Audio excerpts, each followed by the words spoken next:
Let's catch up with Susie O'Brien from the Herald Sun and Stephen Cenatiempo from Radio 2CC in Canberra. Thanks both for joining us. Stephen, Albo's got a tin ear, hasn't he? And in the middle of a housing crisis, to grab yourself a beachfront property at over $4 million? Look, I think we've come to expect that this government is tone deaf, but this really takes the cake. $4.3 million on a beach house in Copacabana. And when he's questioned about it, well, you know, Jodie and I are getting married. Well, there's plenty of Aussies that are probably putting off their weddings because they can't afford to at the moment. There's plenty that can't afford to buy a house or even rent a home to keep a roof over their heads. And his response is, well, I know what it's like to do it tough. I mean, fair dinkum, is this guy anticipating that he's going to be out of public housing again? Because he likes to brag about the fact that he grew up in public housing and lives in public housing now, and his way out is to go into a $4.3 million mansion. Look, everybody has the right to buy property if they can afford it. But in the current environment, this is just really dumb politics, which is, I guess, what we've come to expect from this government. Yeah, it smacks of hubris and just political stupidity, as you say. Let's hear from Albo. Yeah.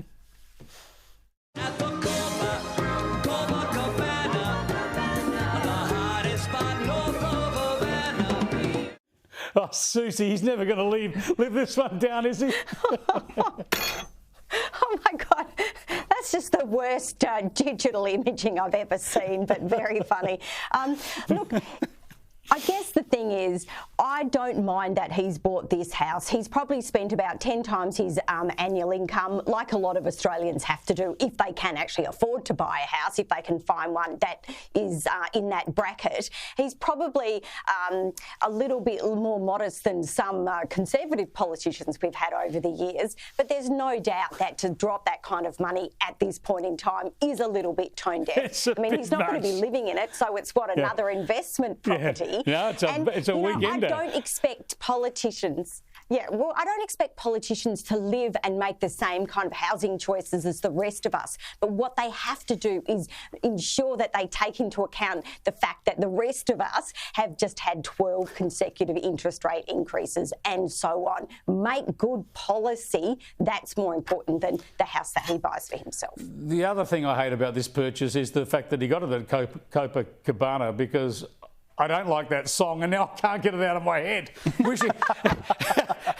He should have. I love Barry Manilow. I wish he had bought it at Avalon, but that might have cost a bit more.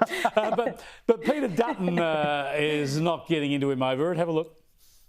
Well, it's a matter for the Prime Minister, but I wish he and Jodie well, and they're obviously planning for the next stage of life post-politics, and I wish them well in that. The Prime Minister can answer questions in relation to it otherwise, but the homeowners in Australia that I'm worried about at the moment are people who can't afford their mortgages.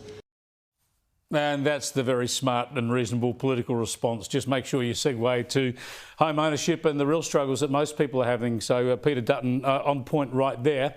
Let's talk about another big political issue at the moment. That is the premiers not turning up in Canberra to meet the King and the Queen. Here's what the Victorian Premier Jacinta Allen has had to say about it.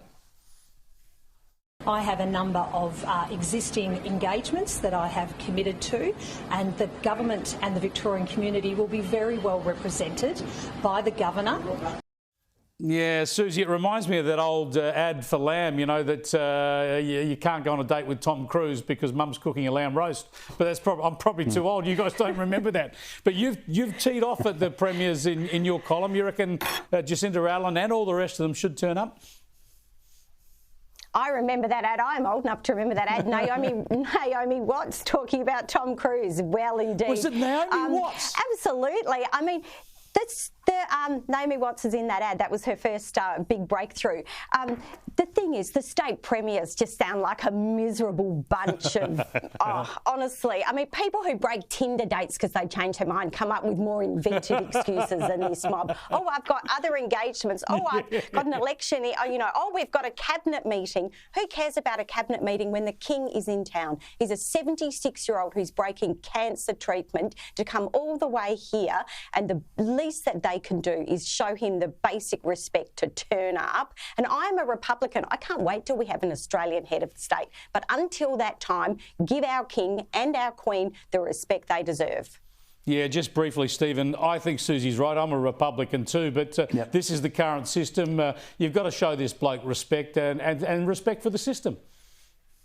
Yeah, you salute the uniform, not the man. But this is just a classic example of our politicians governing for their Twitterati, for the echo chamber on Twitter. So they'll get a few pats on the back from their left-wing mates and Republicans on social media. But, I mean, the reality is the king, our king, is here in Australia, and, well, not yet he isn't, and they're not going to go to meet him. I mean, it's just extraordinary. Yeah. I'm even trying to get a bait to the War Memorial when he turns up there. Yeah, turn up with a Eureka flag pin on your lapel.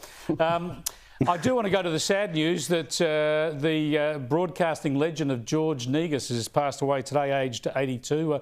I'll get your reflections in a moment. I just want to show some snippets here, but here's a famous interview where I think he lowered his colours. He had his colours lowered by Margaret Thatcher in her heyday, but, gee, it was a riveting exchange. Have a look at this.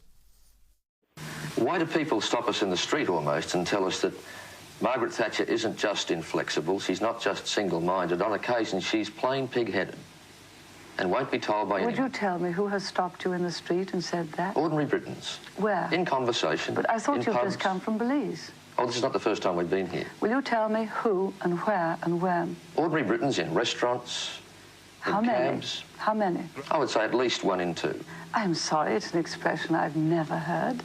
Tell me who has said it to you, when, These are where. people that we meet in passing. But and we of course you obviously cannot raise say the who question or of where. the state of their country with them. And they tell us, yes, we have a tough Prime Minister, but she's a little bit pig-headed. She won't be told by anybody. Isn't this interesting? Even the tone of voice you're using is changing from what you used earlier. Oh, Maggie was terrific, but George Negus had it all, didn't he, Susie? I mean, he was a serious journalist, a seriously good journo, but star power as well, right?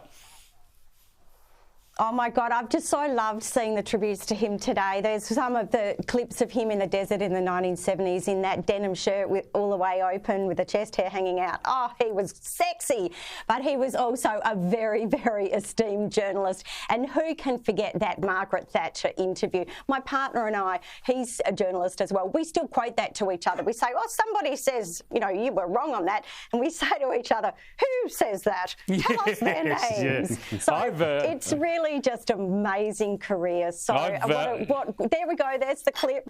Yeah. Wonderful memories of George Negus today. Indeed, I've used that in media training when I've trained politicians and others to handle the media. This is do what Maggie does, pin them down. Don't let them get away with these. Let's have another look. A little exchange here. He became a bit of an ABC lefty in his latter years, of course, George Negus. But as a journo, and especially on 60 Minutes, he was tough on all comers. Here he was with Bob Hawke. They describe you as an ex-boozer and womaniser. Ex. No, the X is definitely correct. For both. I heard your question. And that's your answer. You take a lot of convincing, don't you? Yeah, well, history tells us, Stephen, that George Negus shouldn't have been convinced then. His scepticism was warranted. Indeed. But look, I want to give another tribute to him. He was a passionate supporter of Australian football. I used to bump into him every now and then at this little cafe at the Sydney markets. And look, the discussions about football were a lot better than his interview with Margaret Thatcher. No two ways about that. But he was always, I won't say I knew him, we weren't mates, but occasionally we'd bump into each other there, and he was always generous with his time and a passionate supporter of a sport that I love. So great loss and a brilliant journo from a time that has passed us by, unfortunately. Yeah, it was a big time. Those guys were absolute stars. George Negus, Ian Leslie, Ray Martin. I bumped into Ray on Friday at a cafe. He's still looking good, but sad passing there of George Negus. Thanks so much for joining us, Stephen and Susie. I really appreciate it. Catch you next week.